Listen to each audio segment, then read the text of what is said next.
Բավարարվել սեփական սահմաններով, աչք չդնել հարևանի հողի վրա։ Նախքան Բաքու մեկնելն Իրանի նախագահն այսպիսի ուղերձ է հղում ադրբեջանական պետական լրատվամիջոցի հետ զրույցում։ Լրագրողը հետաքրքրվել էր, ինչ դիրքորոշում ունի Թեհրանը Երևան-Բաքու խաղաղության քննարկումների մասին, ինչպես է պատրաստ նպաստել այդ գործընթացին։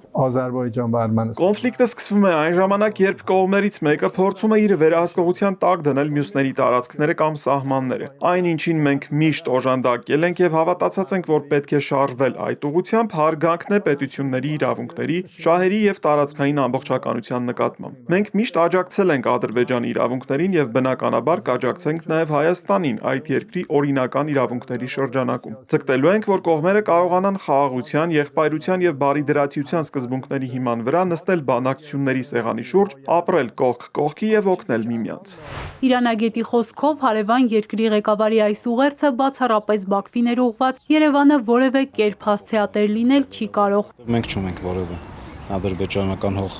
բռնազավթված եւ չենք էլ ունեցել։ Եթե խոսքը Արցախի մասին է, ապա այնտեղ խնդիրը լրիվ այլ էր։ Չնայած որ Իրանի դիրքորոշումը այնտեղ էլի տնասկային ամբողջականության հետ էր կապված։ Այս փուլում սա հիմնականում ուղղված է նաեւ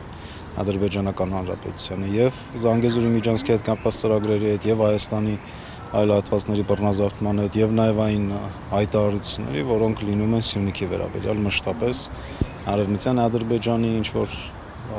հայտարարություններ Սյունիքի բռնազավթման վերաբերյալ եւ այլն, հստակ ուղղված էր Բաքվին մինչեւ իր այցը Բաքու։ Մեծ խնդիր է Ադրբեջան-Նախիջևան կապի հարցը։ Բաքուն միջանցք է պահանջում Հայաստանի տարածքով։ Ինչպես են պատկերացնում հարցի լուծումը Թեհրանում։ Այստեղ եւս Իրանի նախագահը շեշտում է միմյանց տարածքային ամբողջականությունը փոխադարձ հարգելու կարեւորությունը։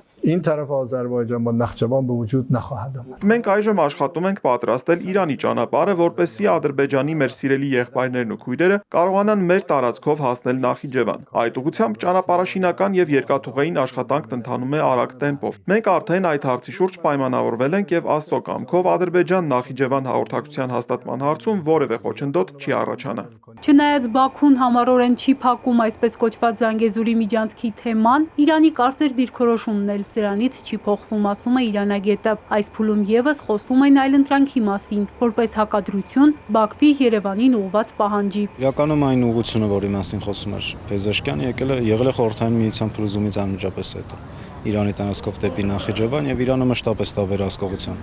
տակ է պահել եւ այս փուլում էլ մի քանի անգամ Իրանի կողմից եղավ հայտարարություններ, որ կարող են այդ ճանապարհը օգտագործել ենթակառուցվածքների բարելավման վերաբերյալ խոսեցին եւ նաեւ Իրանում շեշտադրում են այն, որ եթե Զանգեզուրի միջանցքը չունի ռազմական բաղադրիչ, ընդհանրապես ապահովելու Նախիջևանի եւ Ադրբեջանական Հանրապետության հիմնական հատվածի միջև, ապա Իրանի տարածքով դա առավել հեշտ է տեղի ունենում։ Հարցազրույցից ժամեր անց Փեզեշքյանը Բաքվում է։ Արդեն Ալիևի հետ հանդիպմանը հաստատում է Իսլամական Հանրապետությունը հետևողականորեն պաշտպանում է ադրբեջանական ժողովրդի իրավունքները եւ Ղարաբաղը դիտարկում է որպես Ադրբեջանի տարածքի անբաժանելի մաս։ Կարճ է տևում Փեզեշքյանի այցը Բաքու։ Թեհրանում նախագահը գործեր ունի ողբերգական պայթյունի հետ կապված, գնում է խոստանալով վերադառնալ։ Իրանագետի խոսքով Բաքու-Թեհրան քաղաքական լուրջ մերձեցում նույնիսկ այս այցից հետո հնարավոր չէ կանխատեսել, հաշվի առնելով հիմնավոր տարաձայնությունները։ Էրմինե Ղարիբյան, Ալեքսանդր Կիրոյան, Էպիկենտրոն։